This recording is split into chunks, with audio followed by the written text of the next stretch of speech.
How's it going, vaqueros, and welcome back to the Shotgun Haven.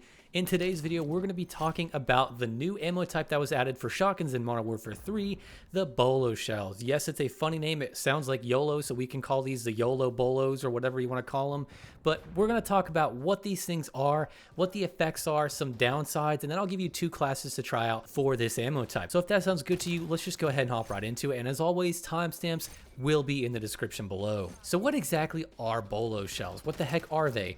Well, they're basically two lead balls that are tethered together by a wire. Now that sounds really fancy, but in game, it's basically just a slug. You are essentially shooting one projectile. I couldn't find any instances where I saw two. If you shoot up in the sky, you only see one. So yeah, this is basically just a little bit of a slug. So it turns the shotgun into sort of a close range marksman rifle. But unlike slugs, these things come with a little bit of some awesome pros that we can take a look at, such as crippling power, inflicting the wounding effect, and limb damage. So first, I'm going to go over the damage profiles for each of the shotguns that have it, which there are two. There's the Lockwood 680, which has the BOLO shells, as well as the Haymaker or the Origin 12 of Modern Warfare 3. So first, looking at the Lockwood 680, we can see this is the basic damage profile. It's a little interesting, but those of you with good eyes might have noticed you only do over 150 damage in that first max damage range, which is only out to 5 meters. This is where things get really sad. You can only one-shot kill someone with the BOLO rounds, headshot or no, only out to 5 meters with the base gun. Of course, that's a base gun, no barrels or anything, so this can get a little bit better, but basically in the first range, that's it. That's the only spot you can get a one-shot kill, even if you're hitting headshots. This is not for sniping. You are not supposed to be using this going around trying to snipe people from 20 meters away. That's not even that far, 30 meters, 40, whatever. This is supposed to supplement your shotgun as like a sort of another way to get more consistent one-shot kills, as long as you actually hit your shot, which of course is pretty difficult to do when you're talking 5 meters away, someone jumping around and you have to hit one super precise shot and you're not a sniper. Most of the time, this is going to be a 1 to 2 shot gun, as long as you're playing your cards right and staying up close as you should, which on these maps can be a bit difficult, but usually it's going to be a 1 or 2 shot kill. Now, if we take a look at the Haymaker's damage profile for it, you'll see things are a little bit different. Basically, it's not a one-shot kill. It does pretty consistent damage across the board, whether it's limbs or headshots. It's the same damage, which is really nice for consistency's sake, but you'll see basically from about 0 to 10 meters, it's about a 2-shot kill. As long as you can hit someone twice with these things, they're going to go down. After that, it'll take about 3. So on paper, this thing seems really good. That's actually really nice considering how fast this thing can shoot and how much damage you can do per slug, or rather per BOLO round. So now we got the basic stuff out of the way. What does it actually do in terms of the pros for it? Well, like I said, there's crippling power. What this essentially does is that if you were hitting someone in the legs and you have BOLO rounds equipped, it's basically going to stop it to where they can't sprint for at least a good second or so. If you get shot by these, it's really disorienting. I think a lot of SMGs and ARs have this ammo type, not BOLO of course, but they have some sort of crippling power where, again, if you're sprinting, it sort of stops you in your tracks for a little bit and you're kind of just walking, and then you can sprint after about a second.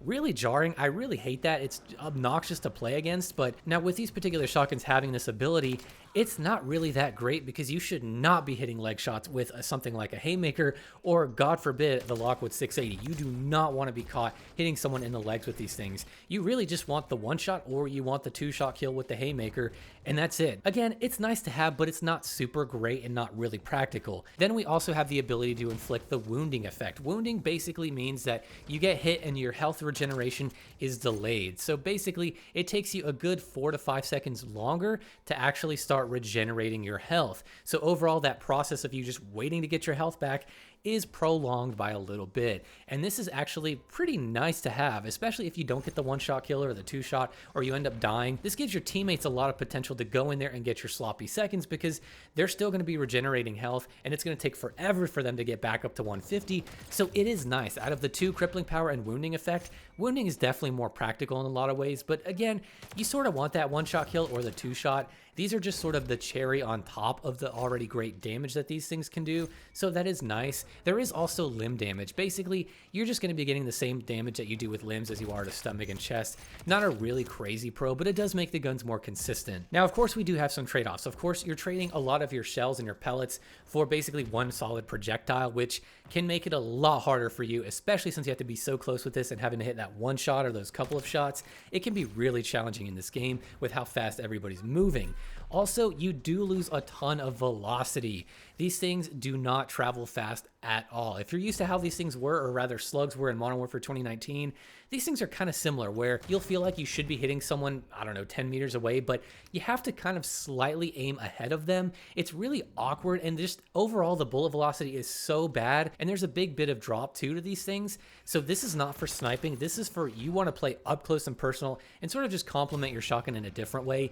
You do not want to treat these as normal slugs. They have awful bullet velocity, and they do tend to go in different places. They have a little bit more bloom or aim down sight spread than other projectiles do in this game, such as like marksman rifles. These are a little bit more inaccurate, so having something like the Bryson choke or some sort of choke to help narrow that down is helpful in a lot of situations, but you don't always need it because you're going to be up close and personal. But I did notice it made a pretty vast improvement to my ability to actually hit shots even up close, which is kind of crazy. Now I'll show you guys the loadouts I've been using for each of these shotguns. For the Lockwood 680, this is the build I've been using. Now the Bryson choke you can swap out for another attachment, like something like an underbarrel, such as the DR6 hand stop. That's a pretty good grip for shotguns I found overall. There might be other options you can use if you want to use a laser, but I found that the Bryson choke just helped a lot more consistency for me, and it's also not weighing you down super bad in terms of aim down sight speed. I think it only hurts you by like 1.4% or something.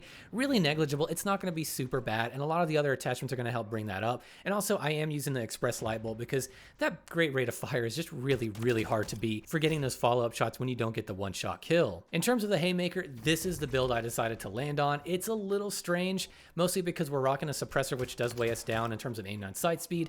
It's a little bit slower in the aim down sight speed department, but no matter what build you use this with, if you want to have some decent performance, it's going to be a little slow to aim. That's just the nature of this gun because it's already kind of slow, and if you're stacking on a bunch of attachments that help give you movement speed or aim down sight speed, your bullet spread is going to be really bad, and it's also going to hurt your recoil. And this thing, it's important to have some recoil control because it is pretty bad. If you try to shoot this thing and spam it, you'll notice it's just going all over the place. So this is kind of my compromise between everything. It's not the greatest shotgun to use it on, but it is somewhat fun and it does work, especially if you have good aim. As for my overall thoughts on BOLO shells, they're fun, but they're not very good. These things are incredibly niche, and basically, why would you be rocking this over something like traditional slugs that have a lot better damage, better velocity, all that kind of stuff?